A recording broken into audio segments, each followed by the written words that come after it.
Welcome back to the LTS, guys. It's the boys in studio. Duncan here, Logan, and Kevin.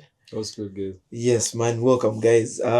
World Cup season has already kicked up. Yeah. We've already seen some nice matchups. I think the first game was Mexico versus the Bafana. Yeah. And you saw how the Bafana were, everyone was hate watching one. Yeah. That's so true. One nation. And I think one of the most funny things I've watched, I think, around this game was there's a clip of Makwena and Quinton Fortune after the game when they asked them what they thought. Yeah. Guys just hit like a radio silence for like 1 minute. Guys are stressed, bro. Guys were stressed. Guys yo. are stressed. You know? Man, Esse looked so bad, man. Yeah. Esse looked so bad. I think Hugo Boss got it wrong in terms of the formation. Yeah. Playing 5 at the back looked so bad. Yeah. They weren't pressing as a unit. Indeed. They weren't defending nicely. It was like Sunday League, man. Yeah. True. Guys just chasing the ball wherever it Yeah. goes. The midfield was non-existent. No, they It's so funny that their league is one of the most developed leagues in Africa, right? Indeed. It's the most televised league wide. But how comes their national team looks like that? Like, I thought the correlation has to be there. Yeah, true. Like when you're like league home league is really booming. Yes. I would expect the talent has to be there. Also, yeah, at least to feed your national team. True. Mm. Well, I don't know. I feel like it could be biased, but I feel it's something about African soccer in general. In general, yes. I feel, yes, the game is developing. Yeah, for sure. We're developing, we're getting ahead, we're doing what. But when it comes down to the nitty-gritties, the things that Europe, I would say, has strength in, I don't think African teams as a nation, we put the strength in that. I think we really actually stick so much on individual brilliance, more so in Africa, that we forget the team, the collective work that a team has to do together to win, even to grind out a win and fight. And I don't think we are there yet. No. I really don't think so. Look at what I mean, what you're saying is right, but at the same time, I think the way Africa looks at football and the way South Africa looks at football is two different things. True. Why do I say so?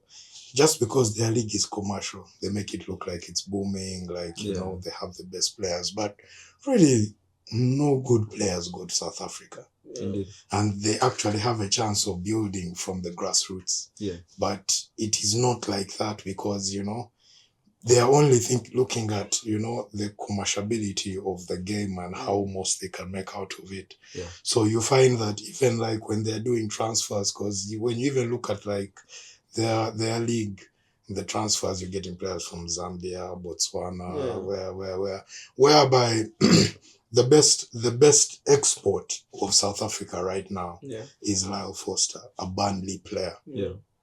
Yet back in the day, their best exports were Benny McCarthy, Yes. a Champions League winner with FC Porto in 2004.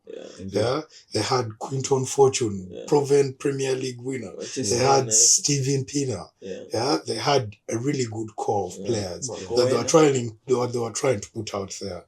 But now it's not so much like that. I think they have taken so much pride into their own league that they don't see a lot of the things that happen outside them because, I mean, other countries also have their own leagues. You look at the likes of Morocco, you look at Egypt with Zamalek and Al Ahly, and their players make their national teams. Yeah. But they have also that contingent of the players who are on the European side, who are in other leagues, to come and, they give that kind of diversification, which South Africa lacks right now. Through and through. I think Lyle Foster was the only player outside South Africa. So all the football that was being played by the 10, he was not part of it. Yeah. He was just chasing loose balls and stuff. And it's so funny that I was about to attest to the same point that he looked lost, man. when even his touches were so off, man. Like he would control the ball and it would run those ends. I'm like, bro, when did you get this bricklayer touch, man? Yeah. and you see, even to that point, as we watched the game, okay, at least in my opinion, when it came down to the final third, South Africa had no answers. Offered nothing. And even when they got the chances, they were too quick. It's like they were playing Kataka. You get what I'm saying? like take time, like, compose yourself. You dig it? Yeah. There's a shot one of the players took towards goal. Yeah. A really, really good chance when they cut it back in from the right. Yeah. And if this guy actually just took time to compose himself, that defender was passing. True. You dig? That defender was going and he would have now just the keeper to beat. But the guy rushed the shot and it was an obvious clearance. I guess that was the difference between the Mexico team and the SA team, because when you look at Mexico, they were playing with a very nice shape. Yes. They stuck to their principles. They were hitting quick on the counter-attack, get the ball into the wide players, and then there would be runners in behind trying to stretch the field. Yeah. So they proper had their game plan and they stuck to it and it was working. They looked like they were well coached, man. Indeed. So big kudos to them. I think Raul Jimenez getting his first goal in the World Cup campaign. Yeah, that's big. So that's big. That's really big. Yeah, that's the big man finally got on the score sheet. You know? Also kudos to the ref. Yeah. I feel those red cards that he gave were really warranted. They were really justified. Yeah, in my opinion, that's what I think. But also to a certain level, if I'm really going to scrutinize the game, I think also Mexico lacked a killer instinct. Yeah, I don't think wasteful. I don't think you can play a team that is 2 men down. And you fail to kill the game. Yeah, they should have scored more. They should have scored more. Surely kill it, like add 2 goals and you know cement it. Don't give these guys a chance that maybe they can come back. You did, but interesting game. True. So, moving on to some other games, I think we've had some surprise losses in there. Turkey losing to that was really unexpected. The Turkey really loss unexpected. I didn't expect that. Austria really cleaning them up. I stayed up all night. Yeah. And it was just on my mind until I woke up in the morning, like at 7. I walked into this game looking at the kind of talent that Turkey had. Turkey team, and I was like, hands down, they're going to do some damage. 2-3-0. But I realized something about that game. Yeah. It showed me why Turkey took so long to get into the World Cup. Remember, they took the long route through the playoffs. And they did that because their coach, he doesn't fit the players properly into the team. Çalhanoğlu is a really good player, but he's this deep-lying player, and he wants to put a ball over the top. Now, you're putting a ball over the top. Adagula wants a ball to fit on the ground, and for him, he wants to be in the half spaces in between players. Indeed, Where is he going to get balls from? No second balls coming for him. He doesn't start Kenyan Yildiz. I'm like, what are you doing? One of your best players. One of your best players.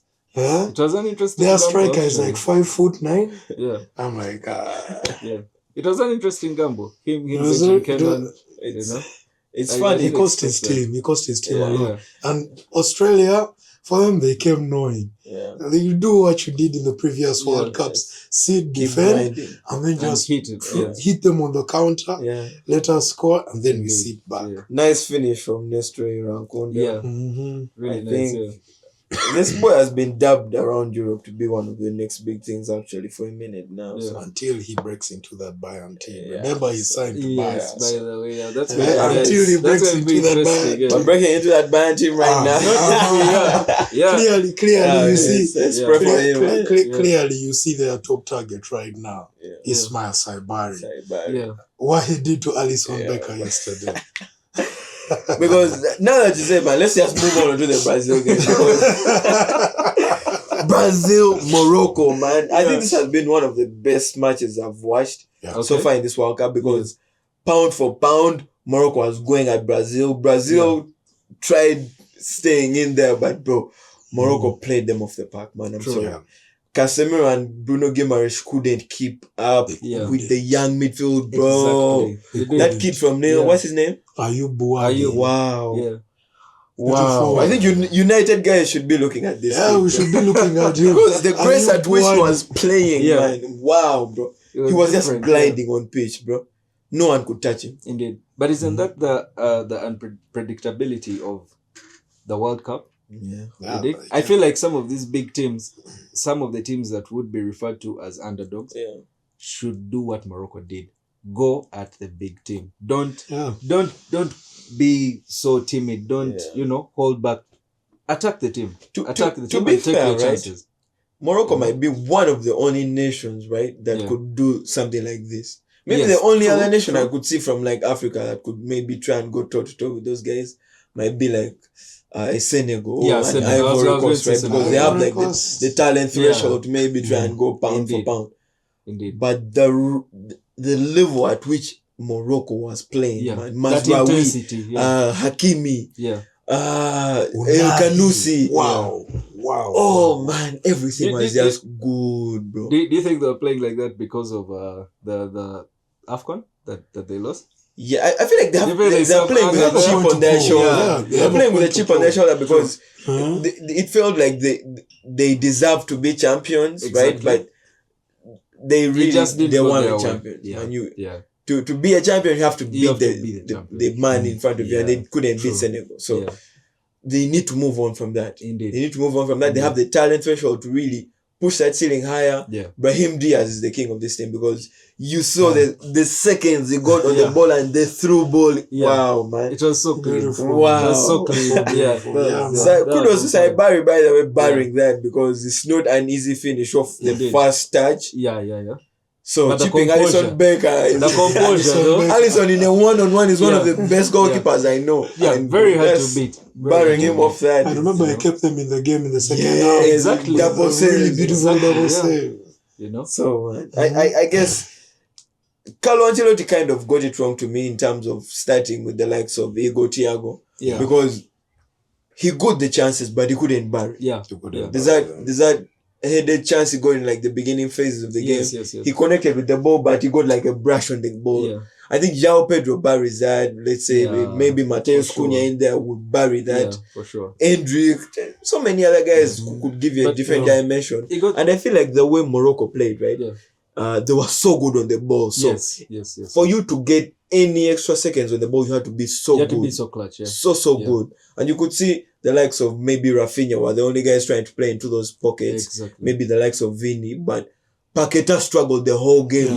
This is a guy we know who's very good in like close control. He can play very good in like 2-3 guys around him. He's good. But he wasn't good. But the press was so good from Morocco.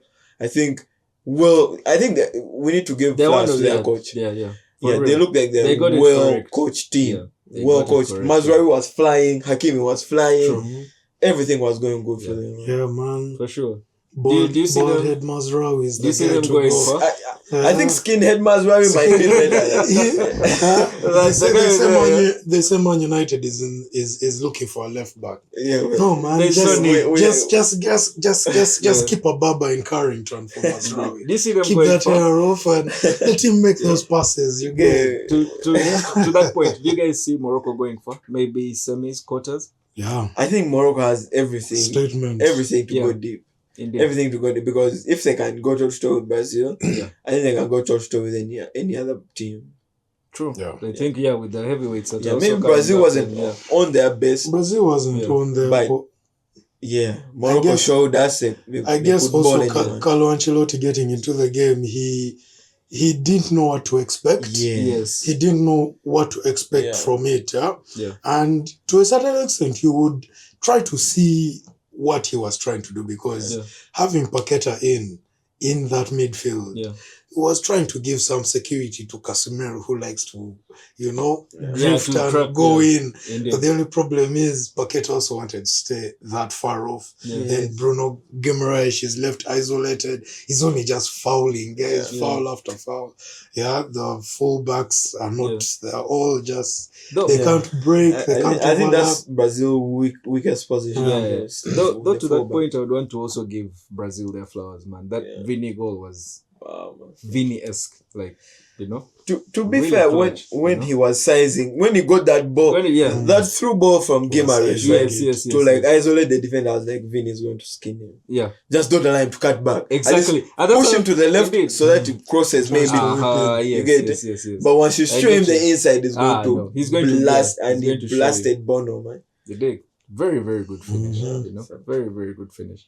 But yeah, who do you think might take this group? Because it's looking like it's going to be a tough group. It's going to be a tough group. It's not going to be easy, yeah. We're really saying Brazil coming out in probably second place with Morocco on top. Can you even be a strong third in there? It's even a strong third, if they're not careful. Yeah. By the way. It's highly unpredictable. But the way Morocco is playing. Yeah. Like you said, point to prove.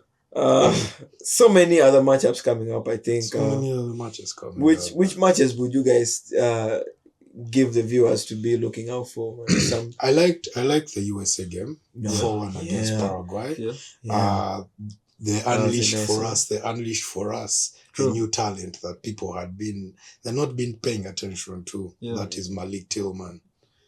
Tillman walked into that USA team, and people thought that he was going to keep this, double pivot of Adam McKennie. And, when Malik Tillman got into it, the kind of passes that he was making, the way he was, orchestrating the play, really, really held it up. True. Right back has a problem with the US. Yeah. I saw Tim Weah playing there in Marseille. Probably he can play there, or they can just take Serginho Dest back there. Yeah. But you understand why they would want him a little more higher up, because of that speed that he offers. Yes. Yeah. But they had a really, really good game, and it was a really, really convincing win. Out of the hosting teams for the World Cup, the USA is the most convincing, and Canada is just man. A lot of room for improvement. They're on a Canada dry right now. That is very true. But also, to that point, you guys, did you expect USA to play like that? No, I didn't. I expected it to be a little more narrow. Yes. The win to be a little more narrow. True. Them to fight more for it. Exactly. I didn't expect, the way to be that smooth. For it to be that smooth. The way Balogun was just cutting through the defense. And Weston McKennie. Balogun was playing the soccer Jonathan David should have been playing. Exactly. That is true. That is very true, by the way. Jonathan David is on fraud wash, by the way. So Jonathan David to match. No. No, man. I really didn't expect that. I actually thought Paraguay was going to give them hard time. To be fair, everyone was saying Paraguay might be one of those dark horses in this whole tournament, but USA, Pochettino had the belt waiting for this game. Belt waiting. Christian Pulisic was running the show as usual. Goal and an assist. So I guess guys are going to ride him in this whole campaign. For sure. I saw some post-match interview he did, and he was saying he's very calm, he's very chilled, and I guess he showed the calmness and the chillness on the pitch because he was tearing guys apart, man. That's true. Really tearing guys apart. And Paraguay's biggest weapons weren't really working. I think Cameroon had an average game. And Ciso injured. So it's... They're going to struggle, man. They might not leave that group. No, they won't leave that group. And starting off a 4-1 loss. Goal difference is already not enough. Goal difference is a problem. It's a mountain to climb already, bro. So you just have 2 games to turn it around. So in case they don't win that next game, they need at least a win from their next 2 to at least have any chance of doing anything. But also with a high, goal difference. At least they need to score like 3 or something, and maybe score 2 in the next game. They score those goals again. That's the problem, right? That's the problem. I don't see it happening. Maybe curtains for them. But some interesting games coming up. I think Portugal is playing. I think tonight. Yes, they're playing today. Yeah. Portugal. No, it's Germany. Sorry, Germany and Japan. Yes. Germany. Man. Curacao, baptism of fire. Baptism of fire. Indeed. But I feel, count goals for Musiala, assists. Don't you feel that's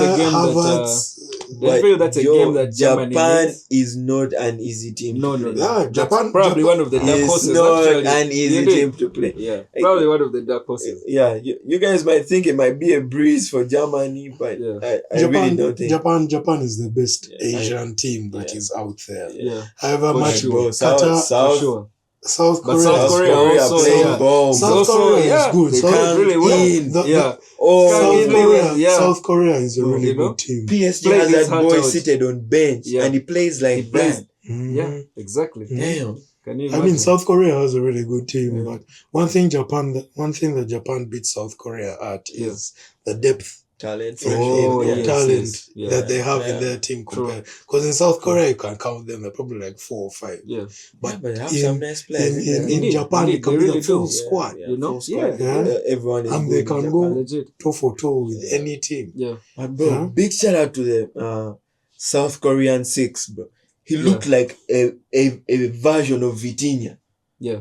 I don't know if you guys watched that game, bro. I watched the game. He was actually really good. Yeah. You see how Vitinha moves, bro? Yeah. The guy is moving the same. I've forgotten his name, bro.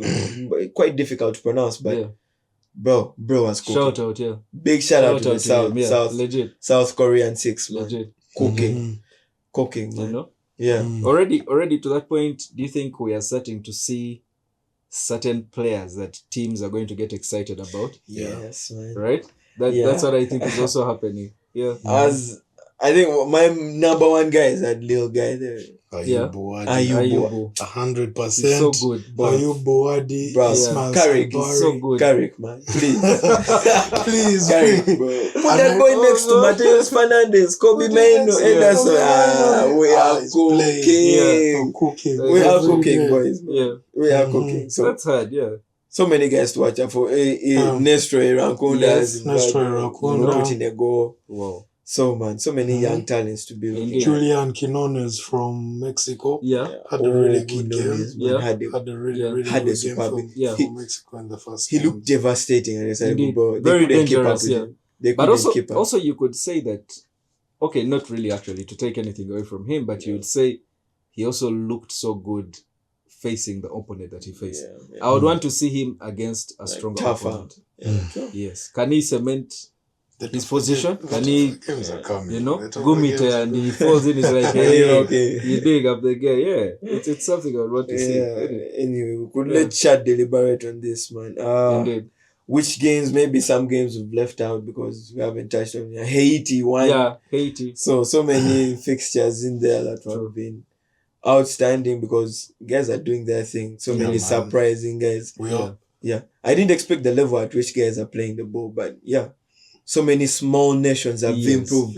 From the last time I watched them play, they have leveled now, up. bro, guys have improved. They have leveled up. So good, so good. And it even gives, I guess, a zeal to us, the fans, for the next World Cup. I know, we are still in this one, but it really shows you like the progress is actually coming. It's the next one we are going to eat. It's just the timing of this World Cup that is throwing us off. Because the timings of the games, man, it's quite difficult to keep up with the pace. True. Because you might sleep an hour and then you wake up and the game is done, bro. Yeah, true. So it's quite interesting, man. But Indeed. I think that's it from us, guys. Thanks for watching. Peace out. Peace, guys.